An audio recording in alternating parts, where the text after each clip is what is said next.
Akito Kanbara is a depressed high school student, so one day he decides to take his own life. He still doesn't know how he will do it, but at that moment he notices one of his fellow students standing on a ledge of the school roof. He sees that the student is Mirai Kiriyama and he runs to save her. Just before she jumps, Akito comes to her rescue, trying to stop her from making the leap. Mirai gets angry at him for trying to stop her, so she uses her deadly sword and stabs Akito directly in the heart. To both of their shock, nothing happens and Akito is totally fine. Time passes and things return to normal, but Mirai is fascinated by Akito and secretly follows him. Akito and his friend Mitsuki are in the middle of preparing a project for their book club when Mirai shows up. It seems that for the past week she has been stalking Akito and preparing to kill him. She once again tries to kill him, but again nothing happens. It is revealed that Akito is immortal because he is half human and half Yamu. Yamu are supernatural beings that are very dangerous. Mitsuki makes fun of Akito because he is being stalked by Mirai, but she also advises him to stay away from her as she is known to be very strange. After class, Mirai once more confronts Akito and reveals some information to him. Mirai is part of an ancient clan called Kiriyama, and people of that clan are able to create weapons from their own blood. Mirai is the only surviving member of the Kiriyama clan.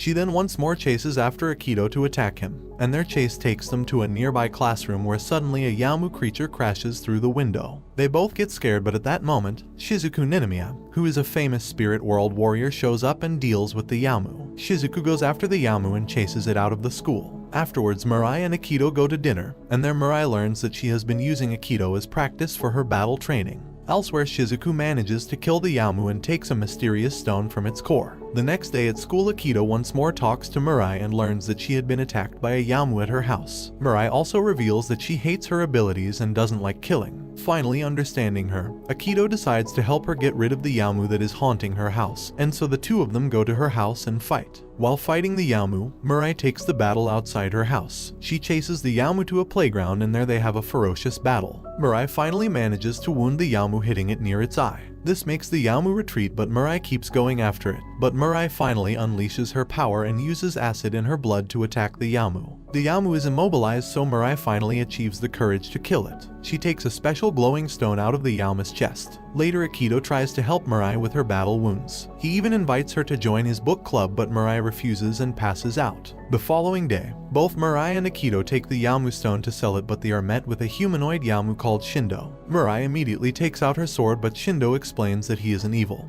and that Yamu are all different in nature. Shindo takes their stone and evaluates its value. The next day, Akito tries to find out more information about the Yamu and why they have become so aggressive. He gets no useful information, but he does find a postcard from his mother. Shindo explains that in the postcard there is a warning about a Yamu called the Hollow Shadow. This Yamu has no form and can defeat even the strongest spirit warriors. Ayaka explains that this Yamu is so dangerous that other Yamu are afraid of it. Later, Ayaka gives Mirai the money from the stone and Mirai decides to take Akito to dinner. Mirai tries to convince Akito to stay out of her life as she has previously killed someone and doesn't deserve friends. Later in the week, Mirai is chasing a weaker Yamu. Once she has it, Mirai is unable to kill it, but Mitsuki shows up and finishes it off. He gives her the stone from the Yamu, but Mirai refuses to take it. Elsewhere at the Spirit World Warrior Department, Miroku and Izumi discuss the upcoming threat of the Hollow Shadow. Meanwhile at school, Akito tries once more to get Mirai to join his book club, but she refuses again. Mitsuki gives Akito information about Mirai and her connection to the Anami clan. It is also revealed that Mira plans going after the Hollow Shadow alone. Later in the day, the Hollow Shadow appears in the city and all the Yamu start getting aggressive. The moon also changes its color to a creepy purple glow. Akito tries to stop Mirai from going after the Hollow Shadow, but Mirai explains that she killed her best friend Yui when she got possessed by the Hollow Shadow. This is personal to Mirai and nothing will stop her quest for revenge. Meanwhile, Spirit World Warriors set up special barriers so that the Hollow Shadow leaves the city. Mirai follows the Hollow Shadow, reaching the edge of the city. She prepares for the upcoming battle, but suddenly Sakura Inami lunges at her. The two start fighting and the Hollow Shadow transports them to another part of the city.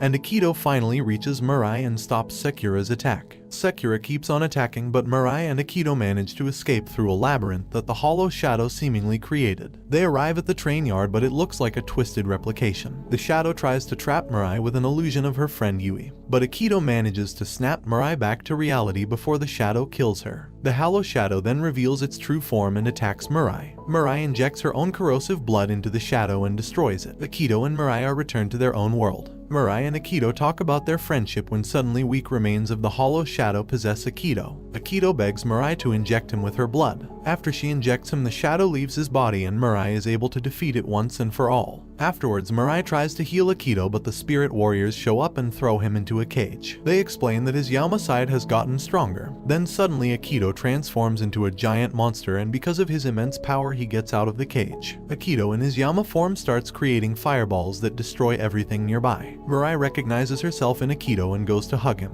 After a short while, this calms down Akito and he returns back to his human form. Akito begins apologizing for all the destruction, and because of his apology Mirai starts to get emotional, and Miroku reports back to the Spirit Society about what had happened. After some time Mirai and Akito go to dinner together, and Mirai notices that Akito has not changed at all and is still her friend. Elsewhere, Izumi finds the hollow spirit stone and gives it to a mysterious man. After being convinced by Akito, Mirai finally accepts and joins his book club. Izumi also suspends Mirai's license as a spirit world warrior because she didn't listen to a direct order and went after the hollow spirit on her own. Mitsuki then comes up with a plan to take Mirai with her to a part-time job. Mirai talks with Mitsuki about her relationship with Akito. However, their conversation is interrupted when they notice that a Yamu has possessed a person in the street. The two of them go after the Yamu. After they catch it, Mirai fights the dangerous Yamu and manages to kill it. Shizuku takes both of the girls to a barbecue lunch as a way of thanking them. Later in the day, Mitsuki and Mirai visit Ayaka and find a part-time job.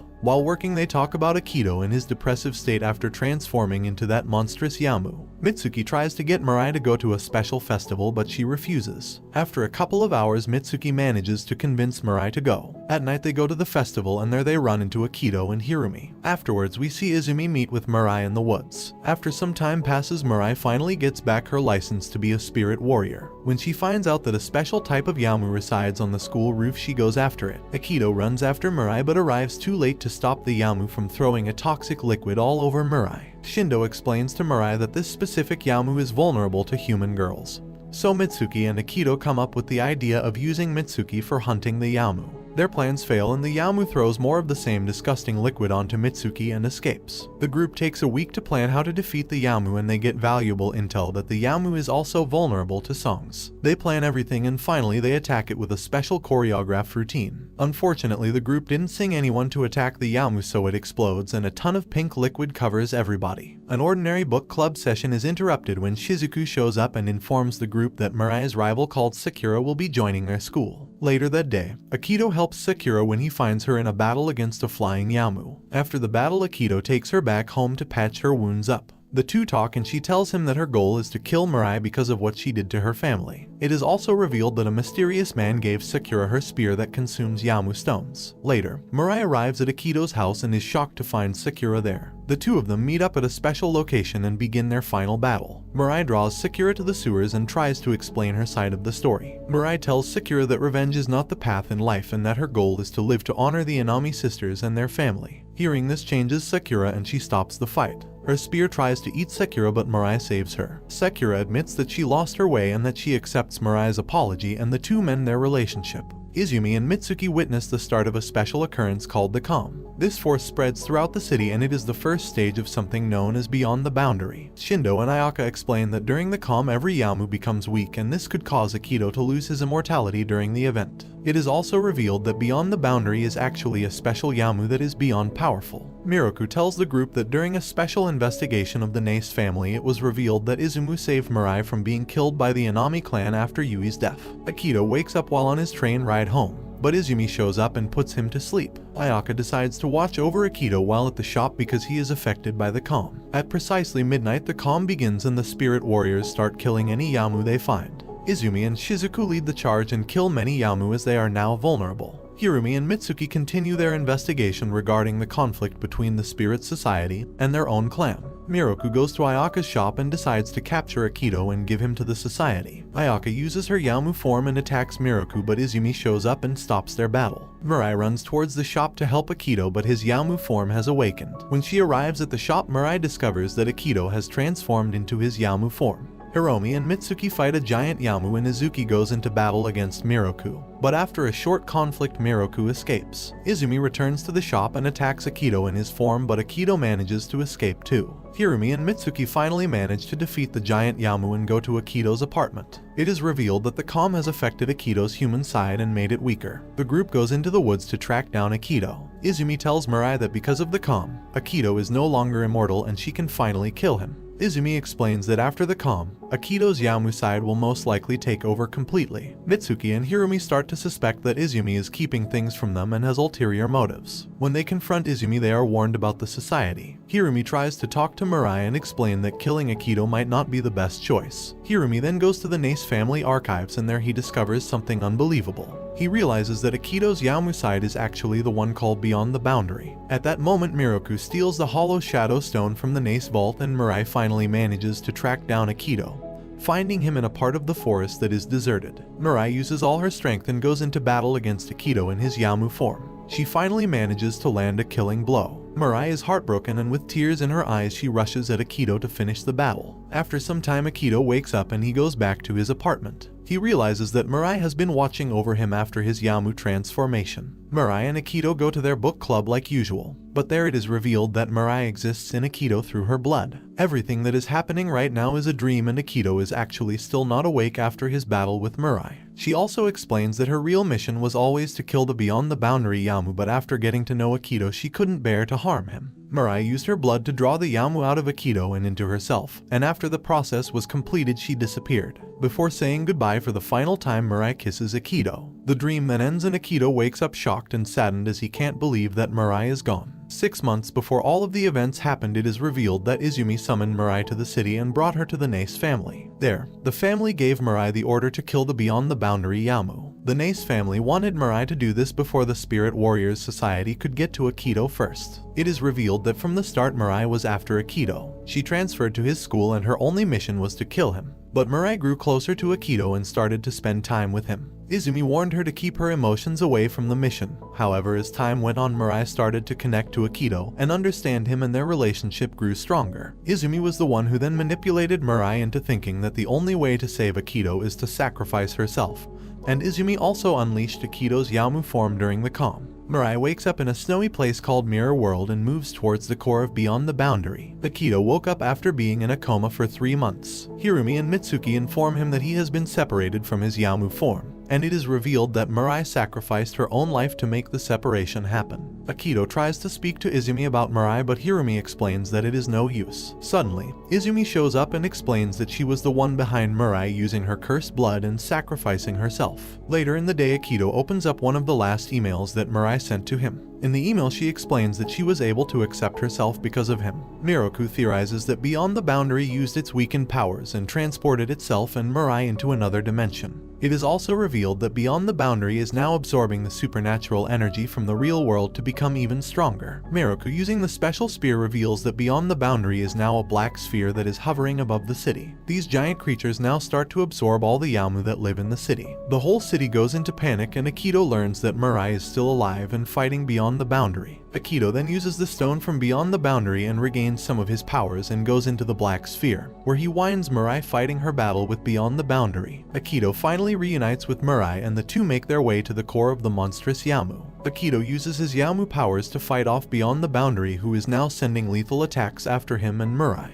Meanwhile, Sakura, Hirumi, Mitsuki, and Izumu all confront Miroku. Miroku then unleashes a giant barrier and traps himself and Izumu inside it. Inside the black sphere in the sky, Mirai and Akito finally reach the core of Beyond the Boundary, where Mirai uses her sword and stabs the heart of the giant Yamu. Back on Earth, it is revealed that both Izumi and Miroku have Yamu inside themselves and Izumi is hiding her true identity. Izumi later stabs and kills Miroku. Akito and Mirai face off a giant army of Yamu. As the battle rages on, Beyond the Boundary finally reveals its true form and Akito fights it with all his powers. He manages to destroy it and absorb it into his body. The mirror world starts to disappear and so does Mirai. Akito and Mirai share a beautiful goodbye and she disappears. As time passes, the world returns back to normal. Hirumi has taken over the Nace clan and Akito thinks about Mirai all the time. One day Akito goes to the school roof and Mirai appears once more, and the two are happy to be together even if it's just for one last time. And this brings the anime to an end. Don't forget to like and subscribe if you enjoyed, and turn on the notification bell so you never miss out on another video. Until next time, take care.